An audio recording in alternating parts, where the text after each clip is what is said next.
Hi అండి. ఎలా ఉన్నారు అందరూ? వెల్కమ్ టు ది మోనికా సింహం వ్లాగ్స్. ఈరోజు వీడియో వచ్చేసేసి ఒక 2 టైప్స్ ఆఫ్ గ్రేవీ రెసిపీస్ చూపిస్తానండి. ఫస్ట్ వచ్చేసేసి వంకాయతో గుత్తి వంకాయ టైప్‌లో నూనె వంకాయ చూపిస్తాను. చాలా బావుంటుంది. నెక్స్ట్ వచ్చేసేసి గోంగూర కాంబినేషన్‌తో మిల్ మేకర్ కర్రీ చూపిస్తాను. ఈ 2 కర్రీస్ వచ్చేసేసి రైస్‌కే కాదండి. మనకి చపాతీకి, రోటీకి, పుల్కాలు ఉంటాయి కదా! దాంట్లోకి అన్నిట్లలోకి చాలా బావుంటాయన్నమాట. టేస్ట్ వచ్చేసేసి ముందుగా వచ్చేసేసి వంకాయ కర్రీ చూసేద్దాం. ఈ కర్రీ కోసం నేను ఇక్కడ ముందుగా స్టవ్ మీద ప్యాన్ పెట్టేసేసుకొని కొద్దిగా ఆవాల నూనె తీసుకుంటున్నానండి. ముందుగా ఏంటంటే మసాలా ప్రిపేర్ చేస్తున్నాం అనమాట కర్రీలో. ఇలా మనము ఆ మసాలా కోసం అనేసి ఒక టేబుల్ స్పూన్ వచ్చేసేసి పచ్చెనపప్పు, అలాగే ఒక టేబుల్ స్పూన్ వచ్చేసేసి మినపప్పు యాడ్ చేసేసుకున్నాను. నెక్స్ట్ వచ్చేసేసి ఒక టేబుల్ స్పూన్ వచ్చేసేసి నువ్వులు. ఇక్కడ ఎక్కువ స్పైసెస్ అనేది యూజ్ చేయట్లేదండి, మీడియంగా యూజ్ చేస్తున్నాం అనమాట. అలాగే ఒక టేబుల్ స్పూన్ వచ్చేసేసి ధనియాలు, ఒక టేబుల్ స్పూన్ వచ్చేసేసి ఇక్కడ జీలకర్ర, అలాగే కొంచెం స్పైసీగా ఉండటానికనేసి ఒక హాఫ్ టేబుల్ స్పూన్ వచ్చేసేసి మిరియాలు, అలాగే ఒక పావు టేబుల్ స్పూన్ వచ్చేసేసి మెంతులు యాడ్ చేసుకున్నాను. మెంతులు ఎక్కువగా యాడ్ చేస్తే చేదొచ్చేస్తుందండి, చూసి యాడ్ చేసుకోవాలి. మిరియాలు కావాలనుకుంటే కొద్దిగా ఎక్స్ట్రా కూడా యాడ్ చేసుకోవచ్చు అనమాట. నెక్స్ట్ వచ్చేసేసి ఒక 5, 6 వరకు ఎండుమిర్చి యాడ్ చేసేసుకున్నాను అనమాట. ఇవన్నీ ముందుగా స్టవ్ వచ్చేసేసి స్లిమ్లో పెట్టేసేసుకొని ఫ్రై చేసేసుకుంటున్నాను. లో ఫ్లేమ్లో పెట్టుకొని ఫ్రై చేసేసుకుంటే మనకి లోపల వరకు బాగా ఫ్రై అయ్యి మనకి పర్ఫెక్ట్గా ఉంటుంది. అరోమా అది అనేది చాలా బాగా అనిపిస్తుందండి. ఆ స్మెల్ మనకి వేగేటప్పుడే చాలా బాగా అనిపిస్తుంది అనమాట. ఎప్పుడైనా సరే ఏవైనా సరే మీడియంలో స్లిమ్లో పెట్టి చేసుకోవడం వల్ల మనకి పర్ఫెక్ట్గా కుక్ అవుతాయి, ఫ్రై అవుతాయి. ఇక్కడ నేను ఒక 2 మినిట్స్ నాన్ స్టాప్గా ఫ్రై చేసేసుకున్నాను. నెక్స్ట్ వచ్చేసి అవి తీసేసుకొని టమోటా ఒక ఆనియన్ తీసుకున్నానండి మీడియం సైజ్ది, అలాగే ఒక 2 టమోటా తీసుకున్నాను అనమాట మీడియం సైజ్వి. ఇవి కూడా మనము ఆల్రెడీ ప్యాన్లో కొంచెం లైట్గా ఆయిల్ ఉంటుంది కదా, ఆయిల్లోనే మగ్గిచ్చేసేసుకుంటున్నాను. ఇది కూడా నేను స్టవ్ మీడియంలో పెట్టేసి మగ్గిచ్చేసేసుకున్నానండి. నెక్స్ట్ ముందర మనం ఫ్రై చేసుకున్నాం కదా దినుసులు, అవి మిక్సీ జార్లో వేసేసుకొని మనకి ఎంత వీలైతే అంత మెత్తగా పౌడర్ చేసేసుకోవాలి. ఒక 2 మినిట్స్ ఆగిన తర్వాత ఒకసారి టమోటా అనేది చెక్ చేసుకుంటున్నాను. మరీ ఎక్కువ గుజ్జుగా కానవసరం లేదు టమోటా. అది కొంచెం లైట్గా పచ్చివాసన పోయేంత వరకు మగ్గితే సరిపోతుందనమాట. ఇక్కడ నాకు టమోటా కూడా మగ్గిపోయిందండి. ఒకసారి కలిపేసేసుకొని ఇంకా స్టవ్ అనేది ఆఫ్ చేసేస్తున్నాను నేను. ఇది కొద్దిగా చల్లారనివ్వాలండి. వేడివేడిగా మిక్సీ పడితే ఏంటంటే మనకి ఆ వేడికి ఒక్కొక్కసారి మిక్సీ జార్ ఓపెన్ అయిపోవడం అలా జరుగుతుందనమాట. కొద్దిగా చల్లారనివ్వాలి. నేను మిక్సీ పట్టుకున్నానండి. ముందుగా మనం వేయించుకున్నాం కదా పప్పులు, అవన్నీ అది ఫ్రై అయ్యే లోపు నేను ఇక్కడ కొంచెం బరుకుగా పట్టేసేసుకున్నాను అనమాట. నెక్స్ట్ ఇందులోకి ఒక 2 టేబుల్ స్పూన్స్ వరకు ఎండు కొబ్బరి పొడి యాడ్ చేస్తున్నాను. ఎండు కొబ్బరి బదులుగా మనం పచ్చి కొబ్బరి కూడా యూజ్ చేసుకోవచ్చు అనమాట. నెక్స్ట్ నేను టమోటా అనేది ఇందులో యాడ్ చేసేసుకొని మిక్సీ పట్టేసేసుకుంటున్నాను. కొంచెం లైట్ వేడిగా ఉందండి. నేను ఇందులో వేసేసుకొని ఒక 2 మినిట్స్ అలానే వదిలేసాను అనమాట మిక్సీ జార్లో. అదే చల్లారుతుంది నిదానంగా అని చెప్పేసి. ఈలోపు వంకాయలు అనేది ఈ విధంగా ఎగ్ షేప్లో కట్ చేసేసుకొని సెంటర్ పార్ట్ మాత్రమే కట్ చేసేసుకొని ఉప్పు నీళ్ళల్లో వేసి పెట్టుకున్నాను అనమాట. ఇవి వచ్చేసేసి ఇంట్లో వంకాయలండి, ఇంట్లో గార్డెన్లో వచ్చిన వంకాయలన్నమాట. ఈ వంకాయల్ని ముందుగా ఫ్రై చేసేసుకోవాలి. నేను ప్యాన్లోకి కొద్దిగా ఆయిల్ తీసేసుకొని ఈ వంకాయలన్నీ నేను ఆ ప్యాన్లో పెట్టేసేసుకుంటున్నాను అనమాట. మనకి కర్రీలోకి కూడా ఇంక ఈ ఆయిల్ సరిపోతుంది, కావాలనుకుంటే కొంచెం యాడ్ చేసుకుంటే సరిపోతుంది అనమాట. వంకాయలన్నీ మొత్తం ఒకేసారి యాడ్ చేసేసుకొని కొంచెం అటు ఇటు కదుపుతూ ఫ్రై చేసేసుకోవాలి. వంకాయ ఒక 50% అన్న ఫ్రై కావాలండి ఆయిల్లో. అప్పుడే ఆ టేస్ట్ అది అనేది మనకి చాలా బాగుంటుంది అనమాట. టేస్ట్ అనేది ఒకే సైడ్ వేగకుండా మధ్య మధ్యలో అటు ఇటు కదుపుతూ మనం వంకాయ మొత్తం అంటే ఈక్వల్గా వంకాయ మొత్తం వేగేటట్టుగా ఈక్వల్గా అటు ఇటు ఈ విధంగా వీడియోలు చూపిస్తున్నాను చూడండి, ఈ విధంగా అటు ఇటు కదుపుతూ ఫ్రై చేసేసుకుంటే మనకి ఈక్వల్గా వేగుతుంది అనమాట వంకాయ వచ్చేసేసి. నేను మధ్య మధ్యలో కొంచెం అటు ఇటు తిప్పుకుంటూ ఫ్రై చేసుకుంటున్నాను వంకాయల్ని. ప్రాసెస్ అనేది చాలా త్వరగానే అయిపోతుందండి, ఎక్కువ టైం అయితే పట్టదు. టేస్ట్ కూడా అంతకు మించి ఉంటుందన్నమాట, చాలా బాగుంటుంది. గుత్తి వంకాయకి ఏమాత్రం తీసిపోదు ఈ కర్రీ కూడా. నేను ఇక్కడ ముందుగా టమోటా మిక్సీ జార్లోకి తీసుకున్నాను కదా, చల్లారిందనమాట. ఇందులోకి కొద్దిగా అల్లం వేసుకున్నాను, అలాగే వెల్లుల్లిపాయలు. మనం అప్పటికప్పుడు అల్లం వెల్లుల్లి పేస్ట్ వేయకుండా కర్రీలో ఇలా అప్పటికప్పుడు యాడ్ చేసుకొని వేసుకుంటే ఆ ఫ్లేవర్ టేస్ట్ బాగుంటుంది. నేను మెత్తగా మిక్సీ పట్టేసేసుకున్నానండి పేస్ట్.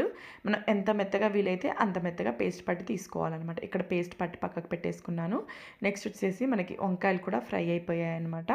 నేను వంకాయలు కూడా ప్యాన్లోంచి సపరేట్గా తీసేసుకుంటున్నాను. మొత్తం మనకి ఒక 50% కుక్ అయితే సరిపోతుందండి. మిగిలింది గ్రేవీతో సహా ఉడికితే సరిపోతుంది. ఈ ఆయిల్‌లో మనం ఎంత బాగా ఫ్రై చేస్తామో కర్రీ అనేది అంత టేస్ట్ బావుంటుందనమాట.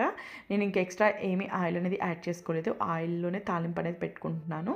కొద్దిగా ఒక 2 టేబుల్ స్పూన్స్ వరకు తాలింపు గింజలు అనేది యాడ్ చేసేసుకున్నాను. తాలింపు గింజలు కొంచెం లైట్‌గా ఫ్రై అయిన తర్వాత ఒక ఆనియన్ సన్నగా కట్ చేసేసి యాడ్ చేశాననమాట. ఆల్రెడీ మనము గ్రేవీలోకి ఆనియన్ అండ్ టమోటా పేస్ట్ కూడా యాడ్ చేసుకున్నాం కదా! కానీ టేస్ట్ కోసము ఒక ఆనియన్‌ని చాలా చిన్న చిన్న పీసెస్‌గా కట్ చేసేసి యాడ్ చేసుకున్నాను తాలింపులో. కొంచెం తాలింపు ఫ్రై అంటే ఆనియన్స్ కొంచెం లైట్‌గా ఫ్రై అయితున్న టైంలోనే కొద్దిగా పసుపు కూడా యాడ్ చేసేసుకొని, పసుపు అండ్ ఆనియన్స్ ఇవి పచ్చివాసన పోయేంత వరకు ఒక 2 మినిట్స్ వేయించుకోవాల్సి ఉంటుంది. ఒక 2 మినిట్స్ నాన్ స్టాప్‌గా అటు ఇటు కలుపుకొని వేయించుకున్న తర్వాత, ఆల్రెడీ మనం ముందుగా మిక్సీ పట్టుకున్నాం కదా పేస్ట్, టమోటా, ఆనియన్ మసాలాలు అంతా కలిపింది. ఆ పేస్ట్ అనేది యాడ్ చేసేసుకొని, మనం ఒకసారి బాగా కలిపేసేసుకొని ఫ్రై చేసుకోవాలి ఈ పేస్ట్ కూడా. ముందుగా వాటర్ ఏమీ యాడ్ చేయట్లేదు నేనిక్కడ. పేస్ట్ యాడ్ చేసుకున్న తర్వాత, ఈ పేస్ట్ మొత్తం బాగా కలిసేలాగా కలిపేసేసుకుంటున్నాను. ఇందులో అట్లాగే కొద్దిగా సాల్ట్ అనేది యాడ్ చేస్తున్నాను. మనం మిక్సీ పట్టేటప్పుడు కూడా కావాలనుకుంటే అప్పుడు యాడ్ చేసుకున్నా సరిపోతుంది. నేను మర్చిపోయానండి. అందుకని గ్రేవీలోకి యాడ్ చేసేసుకున్నాననమాట. కొద్దిగా సాల్ట్ యాడ్ చేసేసుకొని ఒకసారి బాగా కలిపేసేసుకొని, కొంచెం ఆయిల్ కొంచెం పైకొచ్చేంత వరకు గ్రేవీ అనేది ఉడకాలనమాట. అలా ఉడికితే టేస్ట్ అనేది చాలా బావుంటుంది. ఒక 5 మినిట్స్ మూత పెట్టి ఉడికించుకున్న తర్వాత ఇందులోకి నేను కొద్దిగా చింతపులుసు అనేది యాడ్ చేసుకుంటున్నానండి. మనకి వంకాయ అనేది కొద్దిగా ఒగరుగా ఉంటుంది కదా! చింతపులుసు అనేది ఆ టేస్ట్ దాన్ని మొత్తం లెవెల్ చేస్తుందనమాట. బావుంటుంది. అందుకని చెప్పేసి కొద్దిగా చింతపులుసు అనేది యాడ్ చేశాను. అలాగే ఒక కప్పు వాటర్ వరకు యాడ్ చేసుకుంటున్నాననమాట. ఒక కప్పు వాటరు. మనము కొంచెం పులుసులాగా వాటరీగా తినాలనుకుంటే ఈ కర్రీ అంత బాగోదు. కొంచెం గుత్తగా గ్రేవీలాగా ఉంటేనే బావుంటుందనమాట ఈ కర్రీ వచ్చేసేసి. టమోటాలు బాగా పండిన టమోటాలు కొంచెం ఎక్కువ క్వాంటిటీ తీసుకుంటే మనం చింతపులుసు కూడా యాడ్ చేయాల్సిన అవసరం లేదనమాట. చింతపులుసు అనేది డిఫరెంట్ ఫ్లేవర్‌ని బాగుంటుంది టేస్ట్ అని చెప్పేసి కొద్దిగా యాడ్ చేసుకున్నాను చింతపులుసు వచ్చేసేసి. చింతపులుసు యాడ్ చేసిన తర్వాత ఒకసారి బాగా కలిసేలాగా కలుపుకొని, మనం ముందుగా ఆల్రెడీ ఫ్రై చేసి పెట్టుకున్నాం కదా వంకాయల్ని, ఆ వంకాయలు ఈ గ్రేవీలో యాడ్ చేసేసుకొని, గ్రేవీ కొంచెం థిక్‌నెస్ వచ్చేంత వరకు ఉడికిచ్చేసేసుకుంటే మనకు కర్రీ అనేది రెడీ అయిపోతుంది. చాలా సింపుల్‌గా, ఈజీగా ప్రిపేర్ చేసేసుకోవచ్చండి కర్రీ. ఎక్కువ టైం పట్టదు. కానీ చాలా టేస్టీగా ఉంటుంది. అంతేకాకుండా ఇందులో మసాలాలు మనం ఎక్కువగా ఏమీ యూజ్ చేయలేదంటే, దాల్చిన చెక్క గాని, లవంగ, ఇలాచి ఇలాంటి మసాలాలు యూజ్ చేయలేదనమాట. ఓన్లీ జీలకర్ర, మినపప్పు, పచ్చెనపప్పు ఇవే యూజ్ చేశాం కాబట్టి ఎక్కువ స్పైసీనెస్ అనేది ఉండదనమాట. మిరియాల స్పైసీనెస్ మాత్రమే ఉంటుంది కర్రీలోకి. ఇంకేం స్పైసీనెస్ అనేది ఉండదు. ఒకసారి చెక్ చేసుకుంటున్నాను పర్ఫెక్ట్‌గా కుక్ అయిందో లేదని. ఒక 5 మినిట్స్ స్లిమ్‌లో పెట్టేసేసి ఉడికిచ్చేసుకున్నాను అనమాట గ్రేవీని. ఒకసారి వంకాయని పట్టుకొని చెక్ చేస్తున్నాను అనమాట. నాకిక్కడ పర్ఫెక్ట్‌గా రెడీ అయిపోయిందండి కర్రీ వచ్చేసేసి. కావాలనుకుంటే లాస్ట్‌లో కొద్దిగా కొత్తిమీర కానీ, కస్తూరి మేతి కానీ యాడ్ చేసుకుంటే ఇంకా బావుంటుంది టేస్ట్ వచ్చేసేసి. నేను కొద్దిగా చల్లారిన తర్వాత నేను సెపరేట్ బౌల్‌లోకి సర్వ్ చేసేసుకున్నాను కర్రీని. ట్రై చేయడం అస్సలు మిస్ అవ్వద్దండి. చాలా బావుంటుంది టేస్ట్ వచ్చేసేసి. ఈ కర్రీ వచ్చేసి రైస్, చపాతీ, రోటీ అంతేకాకుండా దోసలోకి కూడా చాలా బాగా అనిపిస్తుంది టేస్ట్. నెక్స్ట్ వచ్చేసేసి మిల్ మేకర్ అండ్ గోంగూర కాంబినేషన్‌తో చూపిస్తాను. ఇది కూడా కొంచెం డిఫరెంట్‌గా బాగా అనిపిస్తుంది కర్రీ గోంగూర కాంబినేషన్‌తో. ఇక్కడ నేను ముందుగా మిల్ మేకర్స్‌ని తీసుకున్నానండి. మిల్ మేకర్స్ ఏ సైజ్ తీసుకున్నా పర్లేదనమాట. ఇంకా కొంచెం చిన్న సైజ్ మిల్ మేకర్స్ దొరుకుతుంటాయి కదా! వాటిలోకి కూడా టేస్ట్ అనేది చాలా బావుంటుంది. ఇక్కడ నార్మల్‌గా నేను బయట లూజ్‌గా దొరికేయి తీసుకున్నాను మిల్ మేకర్స్. ఇవి కొంచెం పెద్ద సైజులోనే ఉన్నాయండి. అంటే అన్నీ ఒకే సైజ్ అయితే లేవు కానీ కొంచెం అటు ఇటుగా ఉన్నాయన్నమాట. నెక్స్ట్ గోంగూర వచ్చేసేసి ఒక కట్ట వరకు తీసుకున్నాను. ఇది ఇంట్లో గోంగూరేనండి. గోంగూర అనేది మన ఫ్లేవర్ కంటే మన ఇష్టానికి తగ్గట్టుగా తీసుకుంటే సరిపోతుందనమాట. ఇక్కడ నేను ఒక కట్టంత వరకు తీసుకున్నాననమాట. ఇక్కడ ముందుగా ఏంటంటే మిల్ మేకర్స్‌ని కొంచెం హాట్ వాటర్‌లో వేసుకోవడానికి ముందుగా స్టవ్ మీద గిన్నెలో వాటర్ అనేది పెట్టేసేసుకున్నాను. వాటర్ బాగా మరిగిన తర్వాత మిల్ మేకర్స్‌ని ఈ వాటర్‌లో వేసేసుకుంటున్నాను. వాటర్ బాగా మరిగిన తర్వాత ఇక్కడ నేను స్టవ్ ఆఫ్ చేసేసుకొని మిల్ మేకర్స్‌ని యాడ్ చేసుకొని వాటర్‌లో అనేది మొత్తం ప్రెస్ చేసేసుకుంటున్నాననమాట. కొంచెం ఒక 2 మినిట్స్ హాట్ వాటర్‌లో ఉంటే మనకి మిల్ మేకర్స్ అనేది కొంచెం మెత్తగా అయిపోతాయి. నేనింకా గిన్నె అనేది పక్కకు పెట్టేసుకున్నాను. ఒక 2 మినిట్స్ ఉంటే మెత్తగా అయిపోతాయని. నెక్స్ట్ ఇక్కడ గోంగూర అనేది ముద్దుగా బగ్గిచ్చేసుకుంటున్నాం అనమాట. కళాయిలో కొద్దిగా ఆయిల్ తీసుకొని ఒక 4, 5 పచ్చిమిర్చి యాడ్ చేసుకున్నాను. ఈ పచ్చిమిర్చిలో అట్లాగే గోంగూర అనేది యాడ్ చేసుకుంటున్నాను. క్లీన్ చేసుకున్న గోంగూరని. గోంగూరలో పచ్చిమిర్చి యాడ్ చేయడం వల్ల మనకి కొంచెం గోంగూర ఆ పులుపుదనం అనేది కొంచెం తక్కువగా ఉంటుందనమాట. అంత ఎక్కువగా అనిపించదు. అంతేకాకుండా టేస్ట్ కూడా చాలా బావుంటుంది. డిఫరెంట్‌గా ఉంటుందండి. సెపరేట్‌గా గోంగూర మగ్గించుకొని మిక్సీ పట్టుకునేదానికి, ఇలా పచ్చిమిర్చి వేసి పట్టుకునేదానికి చాలా డిఫరెంట్‌గా ఉంటుందనమాట. నాకిక్కడ మిల్ మేకర్స్ అనేది బాగా ఉబ్బిపోయాయి. నేను సెపరేట్ చేసేసుకుంటున్నాను. ఒక జల్లీలోకి వేసుకొని వాటర్ సెపరేట్ చేసేసుకొని ఒకసారి గట్టిగా ప్రెస్ చేసేసుకొని మిల్ మేకర్స్ అనేది పక్కకు పెట్టేసుకోవాలి. మనకి ఇక్కడ మిల్ మేకర్స్ అనేది రెడీ అయిపోయాయి. కొంచెం గట్టిగా ప్రెస్ చేసేసుకుంటే ఏమైనా వాటర్ ఉన్నా వెళ్ళిపోతుందనమాట మిల్ మేకర్‌లోది. ఈలోపు గోంగూర ఒకసారి చెక్ చేసుకుంటున్నానండి మగ్గిందా లేదా అని చెప్పేసేసి. గోంగూర అనేది మగ్గిపోయిందనమాట మనకి. ఇందులో వాటర్ అవి వేసి ఉడికించుకుంటే ఏమవుతుందంటే గోంగూర ఆ పులుపుదనం అంతా పోయి కొంచెం చప్పగా అనిపిస్తుందండి. వాటర్ లేకుండా ఆల్రెడీ మన గోంగూరలో వాటర్ అనేది ఉంటుంది. ఆ గోంగూరలో నుంచి వచ్చే వాటరే సరిపోతుందనమాట గోంగూర ఉడికించుకోవడానికి. ఇంకా గోంగూర కూడా రెడీ అయిపోయింది. నెక్స్ట్ ఇది కూడా పక్కకు పెట్టేసేసుకొని కర్రీ ప్రిపేర్ చేసుకోవడానికి సపరేట్ కళాయి అనేది పెట్టేసేసుకుంటున్నాను. ఇది కొద్దిగా చల్లారాలండి. చల్లారిన తర్వాత మిక్సీ పట్టుకోవాలన్నమాట. అందుకనే పక్కకు పెట్టేసేసుకున్నాను. ఇంకా నెక్స్ట్ కర్రీ ప్రిపేర్ చేసుకోవడానికి స్టవ్ మీద ఇంకో కళాయి పెట్టేసేసుకున్నాను. ఇందులోకి కొద్దిగా ఆయిల్ అనేది తీసుకుంటున్నాను ముందుగా.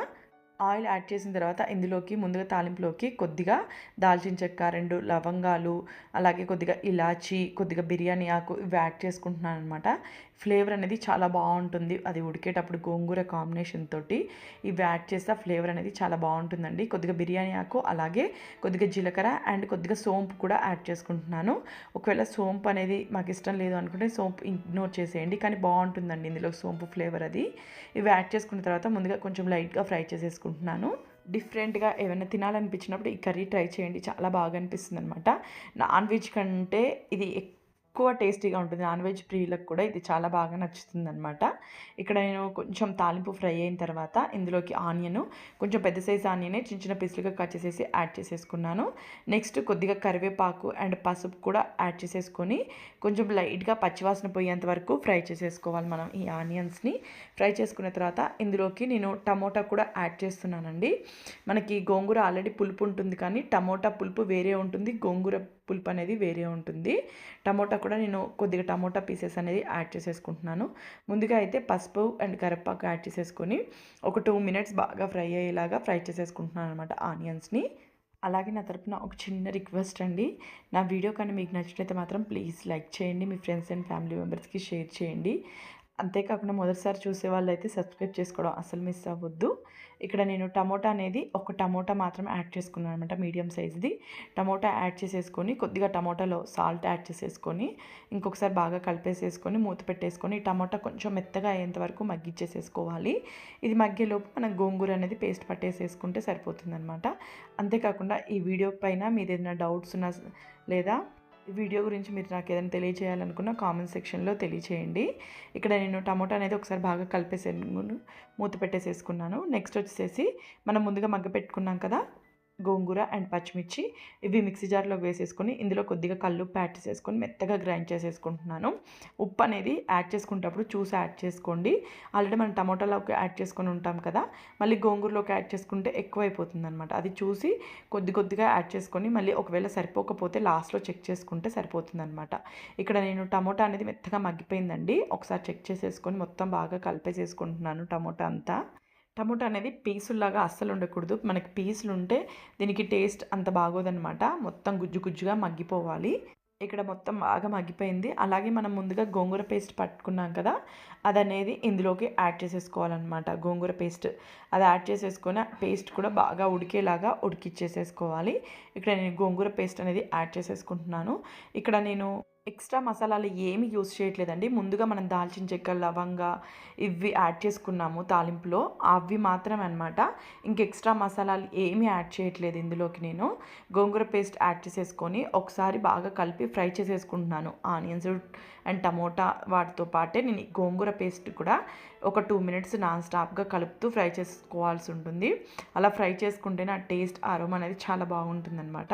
ఇక్కడ నేను మొత్తం బాగా కలుపుతూ ఫ్రై చేసేసుకున్నాను ఒక 2 మినిట్స్ నాన్ స్టాప్గా. ఇది కొంచెం ఆయిల్ అనేది గోంగూర పేస్ట్ ఉడికి ఆయిల్ అనేది పైకి తేలాలన్నమాట. అలా అయితే మనకి పర్ఫెక్ట్గా ఉంటుంది, పేస్ట్ మగ్గిపోతుంది అనమాట. ఇక్కడ ఒక 2 మినిట్స్ నేను మూత పెట్టేసేసుకొని మగ్గిచ్చేసేసుకున్నాను. ఇక్కడ మీకు వీడియోలో చూస్తే తెలుస్తుంది ఆయిల్ అంతా పైకి వచ్చేసేసింది. మనకి పేస్ట్ అనేది పర్ఫెక్ట్గా మగ్గిపోయింది. ఇప్పుడు మనం ఎంత గ్రేవీ కావాలనుకుంటున్నామో అంత వాటర్ అనేది యాడ్ చేసుకోవాల్సి ఉంటుంది. ఇక్కడ నేను ముందుగా మిక్సీ జార్లో పట్టేసేసుకున్నాను కదా గోంగూర పేస్ట్, ఆ మిక్సీ జార్లోనే కొద్దిగా వాటర్ వేసేసి అది కొద్దిగా వాటర్ ఎక్స్ట్రా అనేది వాటర్ అనేది యాడ్ చేసుకున్నాను.